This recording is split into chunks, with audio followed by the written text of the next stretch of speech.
विशेष कार्यक्रम।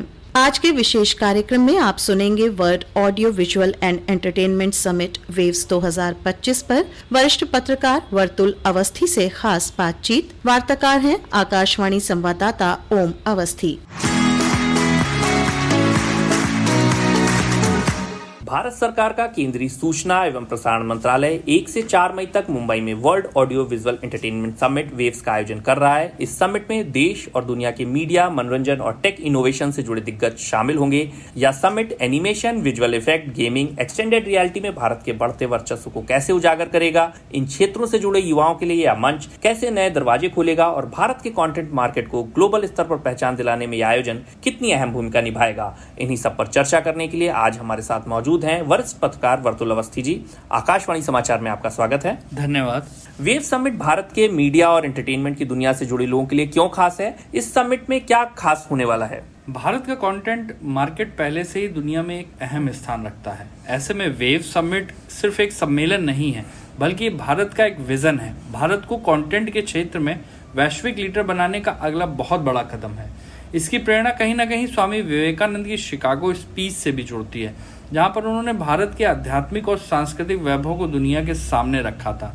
अब उसी भावना को आगे बढ़ाते हुए प्रधानमंत्री नरेंद्र मोदी की लीडरशिप में हो रहा ये समिट सिर्फ एक टैलेंट को मंच देने का काम नहीं करेगा, बल्कि एक ऐसा इकोसिस्टम बनाएगा जहां नए और अनुभवी क्रिएटर्स एक साथ मिलकर कुछ नया रच सकें। यह भारत को क्रिएटर इकोनॉमी की वैश्विक राजधानी में बदलने की दिशा में महत्वपूर्ण कदम होगा। वैसे भी हमारा देश मीडिया और मनोरंजन में बहुत तेजी से आगे बढ़ रहा है। देश के अलग अलग भौगोलिक क्षेत्रों में फैली प्रतिभाएं अपनी समृद्ध सांस्कृतिक विरासत के जरिए अट्रैक्टिव कंटेंट बनाती हैं। ऐसे में ये समिट उन्हें एक ऐसा मंच उपलब्ध करा रहा है जिससे वे अपने टैलेंट को नेक्स्ट लेवल पर ले जाएंगे।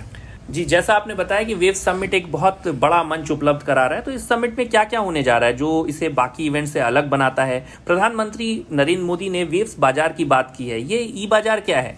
वेव समिट एक ग्लोबल लेवल का इवेंट है जहां दुनिया भर के कंटेंट क्रिएटर्स, प्रोड्यूसर्स, डिस्ट्रीब्यूटर्स और इनोवेटर्स इकट्ठा होंगे।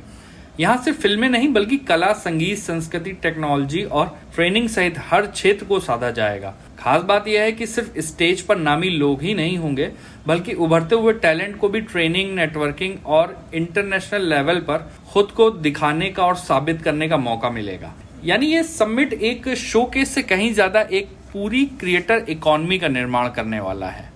प्रधानमंत्री मोदी ने जिस वेव बाजार की बात की थी, उससे आशा है कि एक जगह जहां सभी इकट्ठा हो सकें। अगर आप उदाहरण के तौर पर देखें तो गोवा फिल्म फेस्टिवल में फिल्म बाजार बहुत ज्यादा प्रसिद्ध हुआ। वैसे यह इससे भी बहुत आगे जाने वाला है। ये समिट सिर्फ फिल्मों तक सीमित नहीं रहेगी, बल्कि इसमें कला, संस्कृति, संगीत से लेकर फैशन, गेमिंग सहित बहुत सी चीजों का समावेश होने वाला है। वेव्स एक विजनरी मंच है जहां लोकल से ग्लोबल तक का एक्सपोजर मिलेगा। इसमें नए स्टोरी टेलर्स को ट्रेनिंग दी जाएगी और उन्हें इंडस्ट्री के अनुभवी लोगों से मिलने का मौका मिलेगा। आपने जैसा कहा लोकल से ग्लोबल तक का एक्सपोजर मिलने वाला है वेव समिट से। तो वेव समिट के तहत रील मेकिंग से लेकर म्यूजिक, गेम्स, इनोवेशन जैसी कई तरह की प्रतियोगिताएं भी हुई हैं। उनके बारे में हमें बताएं और उससे युवाओं को क्या फायदा हो रहा है? वेव समिट में क्रिएट इन इंडिया के तहत करीब 32 श्रेणियों में युवाओं को अपनी क्षमता दिखाने का मौका मिला है। बात चाहे रील मेकिंग की हो, एनिमेशन की हो, गेमिंग और टेक से जुड़े कॉम्पिटिशन या अन्य हैकाथॉन में अपनी प्रतिभा दिखाने की हो। अच्छी बात यह है कि प्रदेश के कई युवाओं ने अलग अलग कैटेगरी में बहुत बढ़िया प्रदर्शन कर अपनी जगह बनाई है। अगर बात प्रदेश के युवाओं की करें तो लखनऊ की श्वेता चौधरी ने क्रिएट इन इंडिया चैलेंज में दूसरा स्थान हासिल किया है। श्वेता ने एआई अवतार क्रिएट चैलेंज श्रेणी में यह पुरस्कार जीता है। उन्होंने इस प्रतियोगिता में अपना ही डिजिटल ट्विन तैयार किया है। इसी तरह क्रिएट इन इंडिया चैलेंज की कॉमिक्स क्रिएटर चैंपियनशिप में मेरठ के मोहित शर्मा और गोरखपुर के पुनीत शुक्ला और बरेली के विंध्यर्ष मिश्रा ने टॉप 10 में जगह बनाई है। इसी तरह वेव्स एक्सआर क्रिएटर हैकाथॉन में विजेता घोषित हुई 5 टीमों में अपनी प्रदेश की टीम भी शामिल है। प्रदेश की टीम ने ई कॉमर्स रिटेल ट्रांसफॉर्मेशन श्रेणी में यह उपलब्धि हासिल की है। कम्युनिटी रेडियो कंटेंट चैलेंज प्रतियोगिता में आगरा के डॉक्टर भीमराव अंबेडकर विश्वविद्यालय के सामुदायिक रेडियो स्टेशन आगरा की आवाज ने सेमीफाइनल में जगह बनाई है। कुल मिलाकर प्रदेश के युवाओं को इन प्रतियोगिताओं के जरिए अपनी प्रतिभा दिखाने का पूरा मौका मिला है। जी, वेव समिट भारत की सॉफ्ट पावर को एक सबके सामने रखने का मंच बनेगा। इस समिट में रेजोनेट नाम का एक खास electronic dance music EDM challenge रखा गया है। तो आखिर ये चैलेंज सिर्फ बीट्स और बेस के लिए है या इसके पीछे कोई बड़ा कल्चरल मकसद भी आपको नजर आता है? असल में रेजोनेट नाम का ये ईडीएम चैलेंज सिर्फ एक म्यूजिक कंपटीशन नहीं, बल्कि ये एक क्रॉस कल्चरल इनोवेशन की पहल है।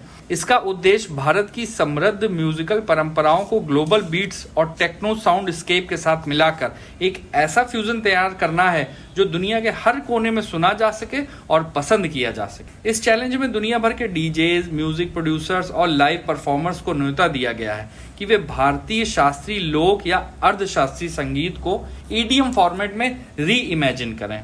यानी आप कल्पना कीजिए कि तानपुरा की गूंज या तबले की थाप जब सिंथेसाइजर और ट्रांस बीट्स के साथ जुड़ती है तो वो अनुभव कैसा होगा। यह पहल खासकर इसलिए भी अहम है क्योंकि आज की युवा पीढ़ी का जुड़ाव धीरे धीरे भारतीय पारंपरिक संगीत से कम होता जा रहा है। ईडीएम एक ऐसा जरिया है जिससे एक प्राचीन म्यूजिक को नई पीढ़ी के लिए फिर से प्रासंगिक और कूल बनाया जा सकता है। आप जानकर हैरान होंगे कि भारत के ही कई संगीतकार जैसे न्यूक्लिया, ऋत्विज पहले ही इस दिशा में प्रयोग कर चुके हैं और इंटरनेशनल ईडीएम सीन में भारत की मौजूदगी दर्ज करवा चुके हैं। अब रेजोनेट उसी सोच को और बड़े मंच पर ले जाने वाला है। ये इनिशिएटिव भारत को न केवल एक सांस्कृतिक केंद्र बल्कि एक म्यूजिक इनोवेशन हब के तौर पर पेश करता है, जहां ट्रेडिशन और टेक्नोलॉजी दोनों का मेल होता है। जी बिल्कुल, निश्चित रूप से ट्रेडिशन और टेक्नोलॉजी का मेल होगा इस वेव समिट में। वेव समिट में प्रधानमंत्री नरेंद्र मोदी ने खास तौर पर खादी और भारतीय शास्त्रीय संगीत को प्रमोट करने की बात की है। इसके बारे में हमें बताएं। प्रधानमंत्री नरेंद्र मोदी भारत को सिर्फ आर्थिक महाशक्ति बनाने की बात नहीं करते हैं, बल्कि सांस्कृतिक रूप से भी दुनिया में भारत की गूंज को स्थापित करने की सोच रखते हैं। अगर बात करें खादी की तो यह सिर्फ एक वस्त्र नहीं बल्कि आज़ादी की लड़ाई का प्रतीक है। जब महात्मा गांधी ने खादी को अपनाया था तो उनका मकसद आत्मनिर्भर भारत की नींव रखना था। मोदी जी उसी भावना को आज के वैश्विक परिदृश्य में फिर से स्थापित कर रहे हैं। उन्होंने इसे देश का स्वाभिमान कहा है। आज खादी का एक्सपोर्ट 250% तक बढ़ चुका है और इसका ग्लोबल फैशन ब्रांड के रूप में उभरना कोई छोटी बात नहीं है। वेव समिट में खादी को शामिल करना इस बात का प्रतीक है कि भारतीय मूल्य और परंपराएं आधुनिक ग्लोबल स्पेस में भी उतनी ही प्रासंगिक हैं। इसी तरह अगर बात करें भारतीय संगीत की तो हमारे यहाँ शास्त्रीय संगीत की परंपरा हजारों साल पुरानी है। ये सिर्फ संगीत नहीं है बल्कि ये आत्मा का संवाद है। लेकिन ये दुर्भाग्य की बात है कि इतना समृद्ध संगीत आज भी बहुत सीमित दायरे में सुना जाता है। वेव समिट में रेजोनेट जैसे इनिशिएटिव और अलग अलग रीजनल म्यूजिक को शोकेस करने वाली एक्टिविटीज के जरिए जेन जी और इंटरनेशनल ऑडियंस तक पहुंचाने की कोशिश की जा रही है। प्रधानमंत्री ने यह भी साफ साफ कहा है कि हमें अपने लोकल टैलेंट को इंटरनेशनल पहचान दिलानी है। छोटे शहरों, गांवों में जो कलाकार छिपे हुए हैं, जो अपनी कला के लिए सिर्फ मंच ढूंढ रहे हैं, वेव समिट उन्हीं के लिए एक ग्लोबल मंच बनेगा। इसीलिए खादी और भारतीय संगीत पर जोर देना सिर्फ एक सांस्कृतिक सजावट नहीं है बल्कि एक रणनीतिक कदम है जिससे भारत न सिर्फ सॉफ्ट पावर के रूप में उभरे बल्कि कॉन्टेम्पररी और कल्चरल स्ट्रेंथ का संतुलन भी स्थापित करे। जी, वेव समिट मीडिया और एंटरटेनमेंट के साथ ही भारत के सांस्कृतिक पर्यटन और विरासत को प्रदर्शित करने का कितना बड़ा अवसर है। वेव समिट सिर्फ एक मीडिया इवेंट नहीं है, यह एक मल्टी फंक्शनल इनिशिएटिव है जो भारत की सांस्कृतिक पहचान और पर्यटन को नई उड़ान देने वाला है। जब दुनिया भर से क्रिएटर्स, आर्टिस्ट और निवेशक इस समिट में हिस्सा लेने भारत आएंगे तो उनके लिए ये सिर्फ एक सम्मेलन नहीं होगा, ये होगा भारत की संस्कृति से सजीव परिचय का मौका।